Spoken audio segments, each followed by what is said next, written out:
아가서 2장 1절에서 3절까지 읽겠습니다. 나는 샤론에 수선하여 골짜기의 백합화로구나. 여자들 중에 내 사랑은 가시나무 가운데 백합화 같구나.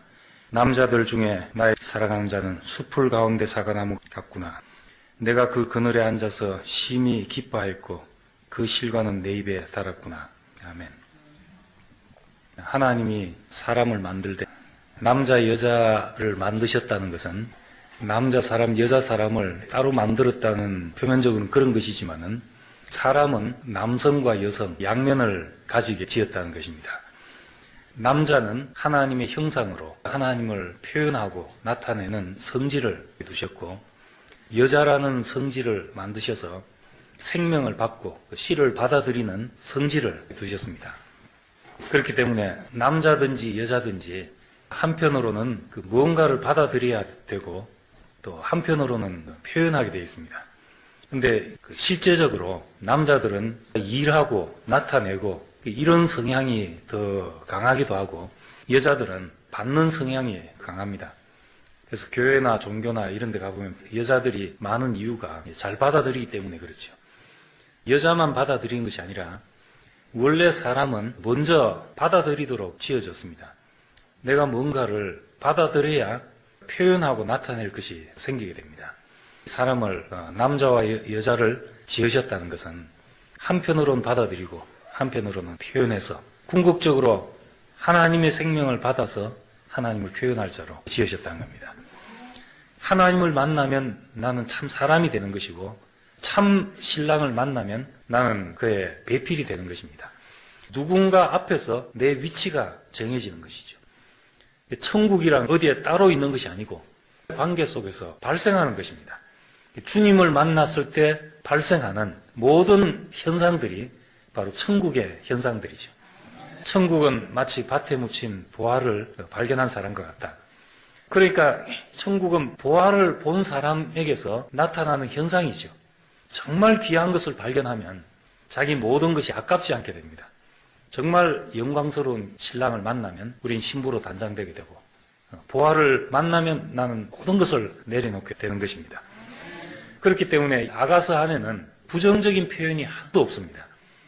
객관적으로 보려고 하면은 얼굴이 검다는 이야기도 나오고, 겉보기에는 계달의 장막 같다, 이런 얘기들이 나오는 것으로 봐서 술람미는 미스 이스라엘에 뽑힐 그런 사람이 아니라는 겁니다. 그런데 이 여자에 대해서 전혀 부정이 없는 그런 분을 만나서 이 사랑이 일어나는 거죠.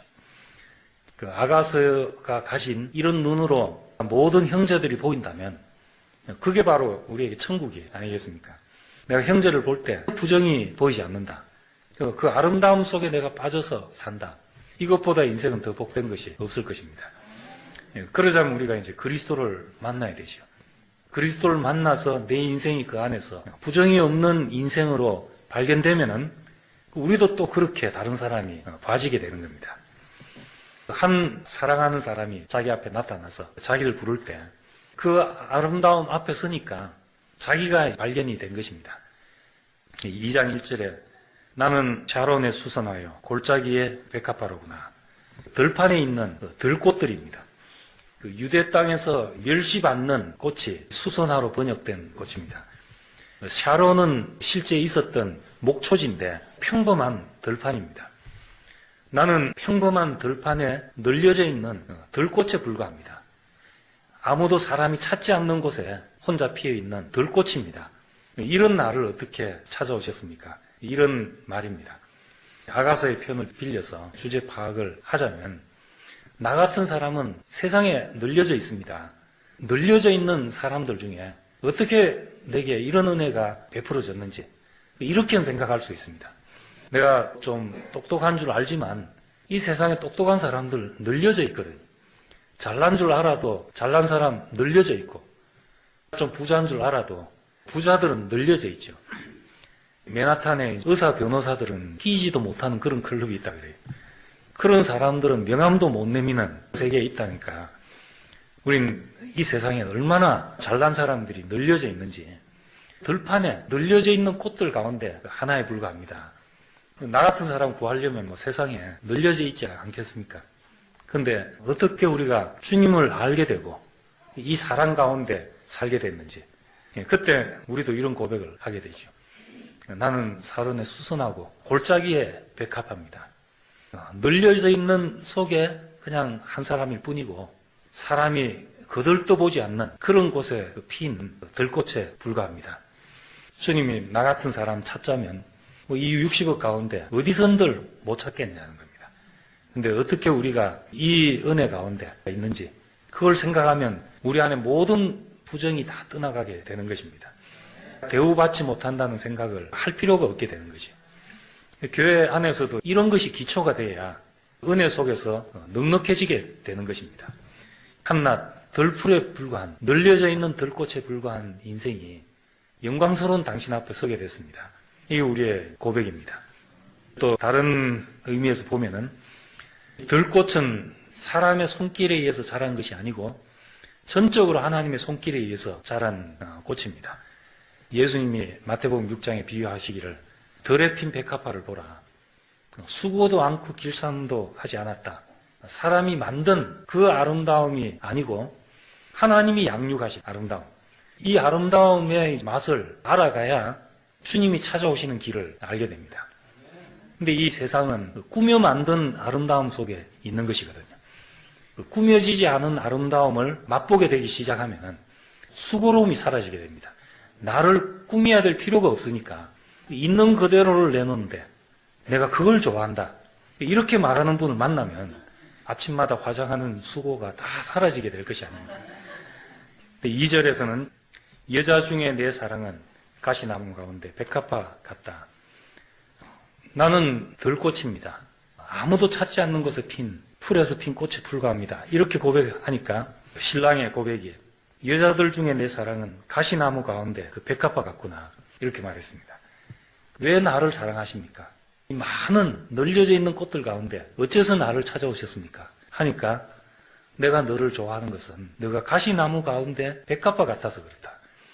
가시나무 가운데 백합화가 피어 있으면 바람이 불 때마다 꽃이 가시에 찔릴 것이 아닙니까? 찔릴 때마다 향기가 나는 것이. 나는 네 향기를 보고 찾아왔다. 들꽃들은 꽃은 작지만 발견하긴 힘들지만 그렇기 때문에 냄새를 강하게 풍겨야 되거든요. 벌이라도 찾아오게 하자면 향기를 강하게 풍겨야 되죠. 바닷가 사람들은 목소리가 큽니다. 부산 사람들은 친구들끼리 이야기해도 싸우는 소리 같거든요. 바닷바람이 세게 부니까 소리가 안 크면 안 들리거든요. 들풀들 속에서 늘려져 있는 들꽃들 가운데서 자기 존재가 알려지자면 향기로워야 되잖아요. 모양은 조그마고 눈에 띄지도 않지만 향기로운 사람은 될 수 있다는 겁니다. 우리를 하나님이 부르실 때 데려가려 하심이 아니고 세상에서 보존하려 함이라. 그렇게 말했습니다. 세상의 환경이라는 건 계속 우리를 찌르는 것이잖아요. 그 속에 두신 이유는 그 속에서 이 꽃은 향기가 진하게 나기 때문이다. 그리스도인의 승리, 예수를 따르는 사람의 아름다움은 찔림 가운데 찬송이 나온다. 감사가 나온다. 이런 것이 세상에서 볼 수 없는 신부의 아름다움, 그리스도인들의 아름다움이라고 할 수가 있습니다. 그 세상은 자기를 보호하려는 그 보호막을 겹겹이 치고 살잖아요. 보호막이 두꺼울수록 향기가 나지 않는다는 겁니다. 그런데 찔리고 거기서 다른 사람은 향기를 맡고 깨지는 데서 흐르는 물을 마시게 되는 거니까 이게 교회의 비밀이죠. 교회가 세상에 존재하는 이유인 겁니다. 내가 너를 찾아온 것은, 들꽃을 찾아온 것은 가시나무의 백합화 같아서 내가 너를 찾아오게 된 것이다. 너에게서는 찔렸는데 향기가 난다. 너에게서는 깨졌는데 샘이 나는구나. 이것이 참 하나님 사람의 아름다움인 겁니다. 인생엔 어려운 일이 없을 수가 없는데 그때 내 인생이 향기로워질 수 있는 축복의 기회구나. 내가 먹기 좋은 떡이 되고 마실 우물이 되어지는 겁니다. 향기로운 인생이 되어지는 겁니다. 3절에는 남자들 중 나의 사랑하는 자는 숲풀 가운데 사과나무 같구나. 내가 그 그늘에 앉아서 심히 기뻐했고 그 실과는 내 입에 달았구나. 숲속의 사과나무 같다 이런 말이고 이스라엘에 무슨 숲이 있었겠어요. 그냥 잡목들 속에 열매 있는 나무다. 이런 의미입니다. 나무들이 겨우 자기 유지하려고 살아간 잡목인데 열매가 열린 나무가 한 그루 있다는 겁니다. 그 쓸모없이 늘려져 있는 나무들 속에서 열매가 있는 나무니까 이 나무를 만났을 때 얼마나 힘을 얻겠냐는 겁니다. 예수님이 배가 고파서 무화과 나무에게로 갔는데 잎은 무성한데 먹을 수 있는 것이 없다. 이런 것입니다. 세상 사람들을 보면 잘나고 위대하고 정말 부러워 보이고 이런 사람들이 얼마나 많습니까? 그런데 내가 먹을 것이 없다는 겁니다. 창세기에 원래 사람에게 하나님이 양식을 주시기를 씨 맺는 모든 채소와 열매 맺는 씨 가진 모든 나무를 너에게 식물로 준다. 원래는 씨 맺는 것, 열매 맺는 것이 우리의 양식이었습니다. 근데 타락하고 나서 창세기 3장에 보니까 너는 종신토록 수고하여야 양식을 먹을 것이다. 내 식물은 밭의 채소가 될 것이다. 이렇게 말했습니다. 그럼 사람이 밭의 채소만 먹고 살아란 말인가? 그런 말이 아니고 아무리 먹어도 씨 맺지 못한다. 열매 맺지 못한다. 그런 말입니다. 종신토록 수고하고 이마에 땀을 흘리고 살지만 인생이 살고 나면 아무 열매가 없는 겁니다. 정말 먹어야 될 것은 열매 있는 것을 먹어야 되는데 우리는 그동안 잡목들 사이에서 오갔던 겁니다. 부럽긴 하지만 내가 먹을 것이 없는 사람들. 근데 내가 먹을 수 있는 사람, 양식이 되는 사람, 이런 사람을 만난 고백이 잡목들 속에서 사과나무를 만난 것 같습니다. 먹을 수 있는 나무를 만났습니다. 지금까지 내가 만난 남자들은 가보면 먹을 것이 없었는데 당신을 만나니까 나에게 양식이 됩니다. 에덴 동산을 생각하면 동산 중앙에 생명나무도 있고 선악을 알게 하는 나무도 있었다. 나무들이 많은데 우리는 그 생명나무 그늘 안에서 먹고 마시고 살아야 했던 겁니다. 내가 그 그늘 아래 앉아서 심히 기뻐했고 그 실과는 내 입에 달았다. 생명나무 그늘 아래서 내가 뒹굴고 놀고 쉼을 얻고 이게 에덴의 삶이고 우리가 원래 살아야 됐던 삶이죠. 지금 같은 날씨에 밖에 햇빛이 비치면 좋다고 나가지만 사막에선 햇빛은 생명을 말라 죽게 하는 거죠. 그 지방에서 그늘이 드리워진다는 것이 얼마나 중요한 건지 우리에게 그늘 지어주는 것이 있어야 되는 거죠. 사탄의 송사, 우리의 부끄러움을 고하는 그 송사를 막아주는 것이 있어야 된다는 겁니다. 세상에 나가서 우리 자신은 막아주는 것이 없기 때문에 내가 나를 막아야 되죠. 내가 나를 방해해야 되기 때문에 무화과 잎으로 자기를 가리는 겁니다.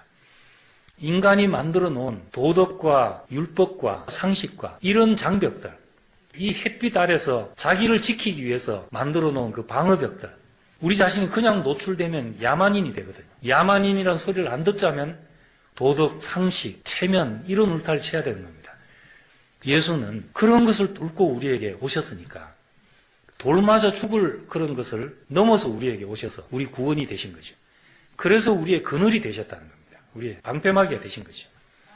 그 속에서 율법의 울타리가 벗겨지고 체면의 울타리도 벗겨지고 하나님이 보시기에 아름다운 사람이 드러나게 된 겁니다. 예수는 십자가를 지면서까지 우리에게 그늘이 되신 분이시죠. 이것이 우리의 생명나무였습니다. 나에게 생명나무로 그늘이 되어주는 분, 이런 분을 우리가 남편으로 신랑으로 주님으로 따르게 되는 것입니다. 그 실과는 내게 참으로 단 것이었다. 그 나를 생명의 눈으로 보는 그늘이 되어주는 분의 말씀이 나에게 늘 단 것이 되는 것이죠. 그늘이 되어가지고 그 안에서 쉬게 하고 뒹굴게 하는 우리의 참 영원한 신랑이 되는 겁니다. 우리는 그런 그늘을 만날 때 그 그늘에서 내가 심히 기뻐했고 그 열매가 내 입에 달았습니다. 이렇게 고백하게 됩니다. 이런 세계 속에 살 때 우리도 부정이 전혀 없는 사람이 되는 겁니다. 누구도 부정의 눈으로 보지 않고 어여보고 화창하다. 내 사랑이구나. 내가 일생 어떻게 이런 사랑 안에 살게 됐습니까? 이 고백을 하고 살게 되는 겁니다.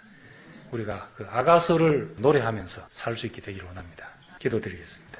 주님, 한낱 덜풀에 불과하고 세상에 늘려져 있는 사람이지만은 그 중에 우리를 택하시고 찾아오셔서 우리 인생을 이렇게 참 아름답게 보시고 가시나무 사이에 있는 들꽃이지만 우리에게서 나는 그 향기를 모든 것을 팔아서 사시는 주님 앞에 우리가 그 그늘 아래 놓이게 됐습니다. 주의 그늘 아래서 우리가 마음껏 놀고 그 실과를 먹게 됨을 감사드립니다. 우리 교회 생활이 이런 생활이 되게 하시고 이런 축복을 누리게 하심을 감사드립니다. 예수님 이름으로 기도드립니다. 아멘.